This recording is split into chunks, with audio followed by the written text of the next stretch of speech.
I spent a couple of days this week looking back at 2021. I have to admit, I started with some pretty mixed emotions.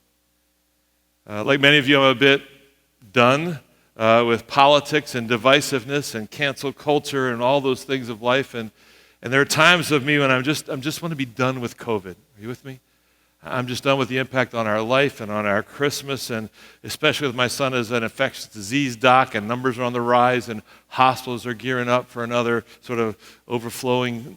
It's just one of those times I just want to stick my head in the sand until it passes.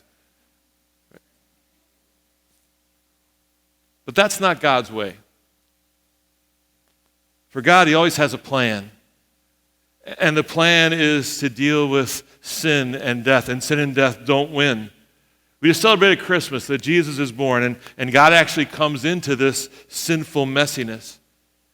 And He comes to bring hope and life, to bring love and forgiveness.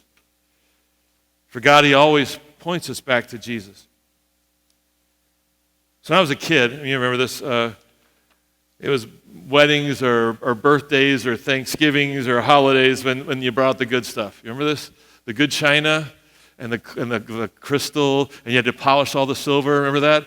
And you brought the cloth napkins. You brought the good stuff. I love it. I have great memories of when we brought out the good stuff. And in fact, today still, it's when Joanne, she gets out the best recipes when the kids are coming in town, and we decorate the house, and the table's got it fancy. Don't you love when you bring out the good stuff? It's like just makes you smile. We got the good stuff today. So when I look back to 2021, and I follow the thread of God's love and the stories of the way that things happen, I began to see more and more that God really is at work. He's at work so that we get grace and we find ways to give it away. If you look back at this year, we kicked off January with a sermon series called Don't Waste Your Life. It was all about that every story has a beginning, a middle, and an end. And then stories have a hero. And the hero of our story is supposed to be Jesus. And then in every story, there's pain, there's a conflict, there's a crisis in the story where the plot thickens. And then there's a moment of risk and choice when the hero has to do something to impact the life of the story. That stories have a beginning and a middle and an end. And what if our story is literally to help people find Jesus? If our story points back to Him? The story's about God's grace at work in my life and how that grace can then impact the life of other people. So what's your story? And in January, we actually hired John McDonald to be our interim part-term director of worship arts. It's a year later. He's still our interim part-time director of worship arts to try and make worship life happen. And so the technology stuff works for us. And so I want to thank John for being part of our ministry. We're still in the process of looking for who that full-time person will be. And our youth began to connect the thread of God's love to our neighborhood through the essential workers. And they had they called it essential worker blitzes. And they wrote notes and took lunches and gifts and sort of went to local police stations and fire stations and around the area, just blessed people and said, thank you for the work that you do. Did it for a couple of months, started in January. In February, we jumped out of that story idea into, if we're going to actually have a story that reflects the love of God, then our story needs to connect with the heart of God, and we talked about praying. And we had this sermon series called Why Pray, and we used a devotional book from Mission India with that title, Why Pray? And we sent home 120 Lenten bags with devotional ideas for families to engage their kids in talking about praying and using the devotional book. And we talked about the Lord's Prayer through the season of Lent and Wednesday nights. And then in the month of February, we actually celebrated in the craziness of 2020 with COVID shutdowns and kids in and out of school. We actually had an incredibly great financial year, and we celebrated that we ended the year really strong in 2020, even in the midst of pandemic stuff, and we celebrated that together. We saw the thread of God's love in the generosity of our congregation making ministry happen. And we actually had a very successful, elegant evening, even though it was virtual. We didn't get together for dinner. We didn't have a dance. It was a virtual event to raise funds for our scholarship fund in technology in school, and that was in February and did really well. And then in March, if you remember, Pastor Sattler came out of retirement to retire and tear up a promissory note for our For Those to Come capital campaign. And in 5 years, even with the last year being in the midst of COVID, we paid off a $4.3 million promissory note. We celebrated that together as he was here to tear that up. In the same month, there was a thread of God's love reaching out to local families as we made over 150 Easter baskets, and they were shared through the sharing place. And we got stories back of families that was the only Easter basket their kids were going to get that year. But with mom and dad with work-related issues with COVID, they weren't going to get it, and so those Easter baskets actually touched local families. And we celebrated First Communion with our confirmands on Maundy Thursday. It kind of shifted our tradition a little bit that at the time when we're talking about Jesus instituting the Lord's Supper for the first time, our kids had communion for the first time together on Maundy Thursday. And then April, we celebrated Easter. And we kicked off the study, if you remember, of the book of Acts called The Movement. And we look back at how God's plan unfolded from the story of Easter in the early church, called a guy named Paul. And Paul began then to take the gospel to different places in the face of incredible opposition from the Jewish leaders in Jerusalem to towns and villages wherever they went, from inside and outside. That we looked at the opposition we face in the world today. It's nothing different than was faced by the early church in trying to bring the story of Jesus and the gospel to the world of the time. And as the struggle for the church to grow and begin, we sort of found ourselves looking at the life of Paul and saying, man, there's some challenging things in the way that I want to follow in his footsteps. And also, in April, we had Naomi's 6th birthday. So Naomi, our comfort dog. We'll talk about her a little bit later, but celebrate. She's been with us for a while. In May, we revived Tailgate Worship once again, and once a month to the end of August. And I will say that we had some of those days that were super hot. We thought, why did we do this? we remember I sat in the stage, and then people were under the shade of the tree across the parking lot. So I needed binoculars to see you all across there. We go, I don't know, this tailgate worship thing was kind of cool and fun, but I'm not sure we're going to do this in the middle of 90-degree heat again with a hot blacktop. And then we had this idea when we were trying to call a new pastor, and we took surveys and got information. And one of the biggest targets you listed was outreach. And so in July, we actually hired Andrea Hauser to be our part-time director of outreach. And this language of be the church that we've had for a while, so is the language of our mission. And how do I find my place in the movement? How do I find the gifts that God has given me, the things I love to do, and then include people, and the things I love to do just naturally to be a part of the movement of the gospel into my friendships and my neighbors and coworkers. In May, we had a core class of 29 people that then joined. We had a big celebration outside at that outdoor worship service. And in June, we graduated our largest graduating class with 31 kids here for graduation. And in June, we tried our first evening vacation Bible school. Those of you here, we were trying to separate kids in different places and sort of keep our distance during COVID stuff. And so we did the evening thing. We tried our first time kind of successfully. Had a bunch of kids in here laughing and singing and doing vacation Bible school at night. And in June, we partnered with Samaritan's Purse to do a mission trip to Lake Charles, Louisiana. And we're doing that again in a couple of weeks here down in Kentucky. And we'll continue to partner with them when they have opportunities to serve neighborhoods that have been devastated by flood or tornado or disasters, to go rebuild and help them clean up and make sense of things. In the month of June, July, we had summer camp for 3-year-olds to 3rd graders, kind of activity here all the time throughout the day. Kind of hilarious watching kids play and fun and learn about Jesus and connect things together. And then in June, the intersection actually opened. So watch the construction and activity and the parking lot expansion, but finally they closed the doors and opened the gates to the intersection. We can actually have new traffic patterns and find ways to get in and out. That happened at Fox and Oak Landing Road in June. And in June and July, our high school kids, were doing partnerships with local foster families and doing landscaping at their homes. So kind of support fostering and foster parents, kind of the challenging work that they do. We went to their homes and did some landscaping and beautified the outside of their houses. It's kind of as a way of thank you to encourage them and support the work that they're doing in fostering parents. And that's when we hired Nicole Lopez to be our director of Connect in the month of July. And you've seen some of the stuff roll out with connecting people and checking people as they come in. We can track people better. And the goal is to actually have you all become a part of that team of how do we welcome people in well. Maybe the one time somebody decides to check out church for a while and they come in the doors that one time. I want that to be an experience where they feel welcomed and connected.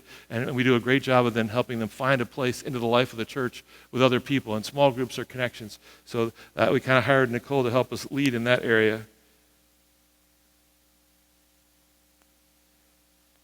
If you've not been through the new preschool area, in June and mostly through July, we totally remodeled our preschool area.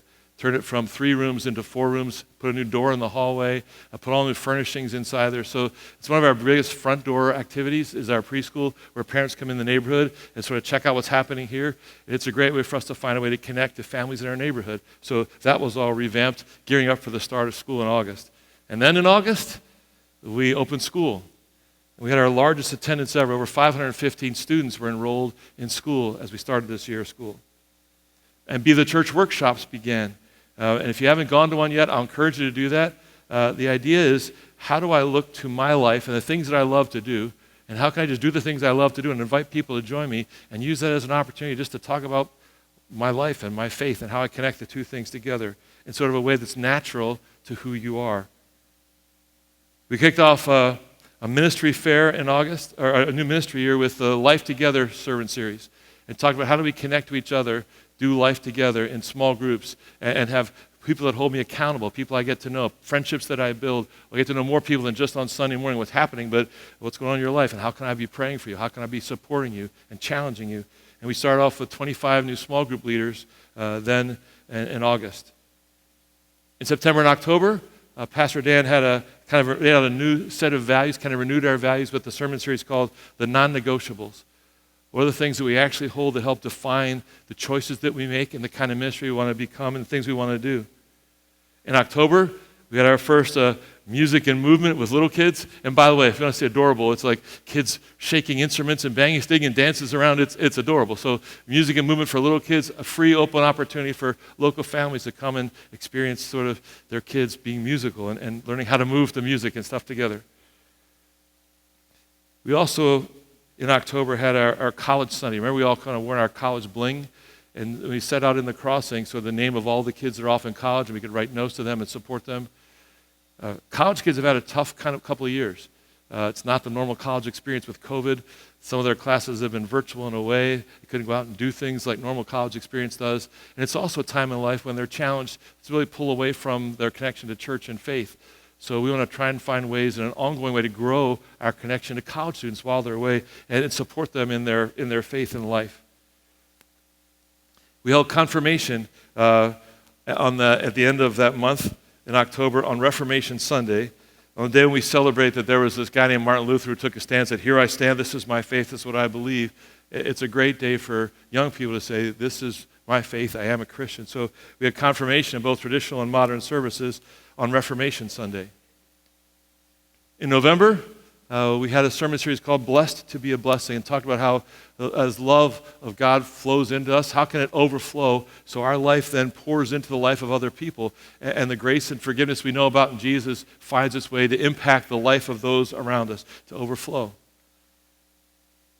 It's also during that month that the Dorcas group put together 73 bags of Hope Hygiene kits to impact families through the food pantry at Emmaus Lutheran Church. And Dorcas group's been doing stuff all year long, making prayer shawls and blankets and covers. If you'd like to sew or be a part of that, they literally bless local people in different ministries through what they do in sewing. And that was a part of their November as they impacted families with hygiene kits.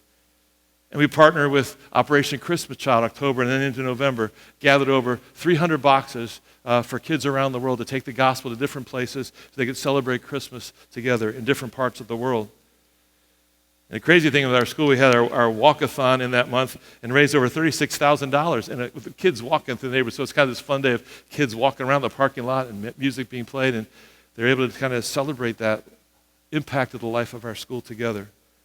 And it's also in November that Naomi, our comfort dog, was featured on local news. If you remember, there was a shooting at the airport, so she went to follow up with those people that were traumatized by that, went to the hospital to visit and comfort them, and then talked about how she's used in the life of the school, kind of as pet therapy in school, and how she is used to help calm kids down and help them refocus, they can get back in the classroom and learn, how the impact of a comfort dog has impacted the life of our ministry here, and then being a part of the outreach into the neighborhood around us. Now, we did get some conversation, maybe some complaints about not having Thanksgiving Eve service, but we did have pie. We had a pie social and a ministry fair instead of having Thanksgiving Eve service, and we welcome people to check out different opportunities that you can serve, ways you can involve in using your gifts to be a part of the ministry of our church. And yes, we did eat pie. And we will do that again in the future with pie and opportunities to serve. In December, we did this whole sermon series called When God Comes. And our staff got together and wrote daily devotions. We had a daily devotional book we gave to every school family. And every family that came, we actually delivered those devotionals to most of our families in the life of the church. And we handed out those deliveries and family bags to all the kids. There was a bag that Hannah put together so families could celebrate when God comes, and activities for them at home during the Advent season to help families get ready and celebrate Christmas together. And then you hear about more of this next week, but we partnered again with foster parents through Bethany Christian Services, and we blessed a bunch of kids with Christmas presents and gift cards to those families. And at the end of the year, with sort of a say, we're going to celebrate and impact the life of families in our neighborhood as part of our Christmas celebration. And we even had our first annual cookie exchange in the month of December. Now, I started off looking back, being a little grumpy. By the time I got done, I began to look and see all the blessings and the thread of God's love woven through our year. So I think we should give ourselves a hand and just thank God for all that He's done in life. So there you go. And by the way, there was a bunch more. I couldn't put all the pictures on the wall. Just to be able to look back and think of the way that God has impacted the life of our church and perhaps hopefully impacted your life as well. So here we are looking back, but we're also looking forward to year 2022. So Happy New Year. Very good. Woo. And we read these words in Ecclesiastes. There is a time for everything. God has made everything beautiful in its time. He has also set eternity in the hearts of men, yet they cannot fathom what God has done from beginning to end. God has set something inside of us that says there's something more. There's something bigger than just me. There has to be something larger, something that designed and put all these pieces together. There's something bigger in life than just me. I'm a part of something bigger. And He set this inside of our hearts, this idea there is eternity. There's something bigger. And He put us in this desire to figure out, is there more meaning? Is there purpose? Is there something beyond just me and my life? And I can't quite understand how all the pieces tie together, but studying the scriptures and looking through the thread, we're going to wrap together how these themes and stories weave to help me understand God's plan involved in all of it.